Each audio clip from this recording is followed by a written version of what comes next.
સુરતનું પાંડેસરા પોલીસ કસ્ટડીમાં આરોપીનું મોત થયું છે। મોડી રાત્રે લોકઅપમાં રહેલા રણજીત નામના આરોપીનું મોત નિપજ્યું છે। લોકઅપમાં બંધ આરોપી ઓચિંતા ઢળી પડ્યો। આરોપીને સારવારમાંથી હોસ્પિટલમાં ખસેડતા તબીબોએ તેને મૃત જાહેર કર્યો છે। રણજીત નામના આરોપીને પોલીસ પ્રોહિબિશન ગુનામાં લાવી હતી। આરોપીને ખેંચ આવ્યા બાદ મોત થયા હોવાનું પ્રાથમિક અનુમાન છે। પાંડેસરા પોલીસે મૃતકના મૃતદેહને પોસ્ટમોર્ટમ માટે ખસેડ્યો છે।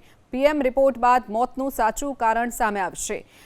તો પોલીસની કસ્ટડીમાં જે આરોપી હતો તેનું અચાનકથી આરોપી ઢળી પડ્યો અને હોસ્પિટલ જ્યારે તેને ખસેડવામાં આવ્યો ત્યારે હાજર તબીબોએ તેને મૃત જાહેર કર્યો છે। તો સુરતમાં આ ઘટના બની છે। આરોપીને ખેંચ આવ્યા બાદ મોત થયાનું પણ પ્રાથમિક અનુમાન છે।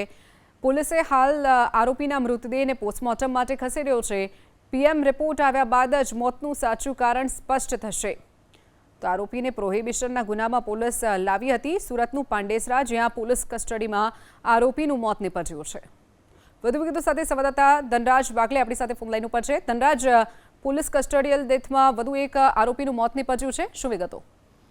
જી બિલકુલ, આ બાબતને લઈને પોલીસે તપાસના ધમધમાટ શરૂ કરી દીધા છે। જે પ્રમાણે પાંડેસરા પોલીસ મથકમાં કસ્ટડિયલ ડેથ થઈ છે ત્યારે રણજીત નામના આરોપી જે પ્રોહિબિશનના ગુનામાં તેની ધરપકડ કરવામાં આવી છે તે આરોપી રાત્રે લોકઅપની અંદર અચાનક બેભાન થઈ ગયો હતો અને ત્યારબાદ તેને તાત્કાલિક સારવાર મળી રહે તે માટે પાંડેસરા પોલીસે નવી સિવિલ હોસ્પિટલમાં ખસેડવામાં આવ્યો હતો।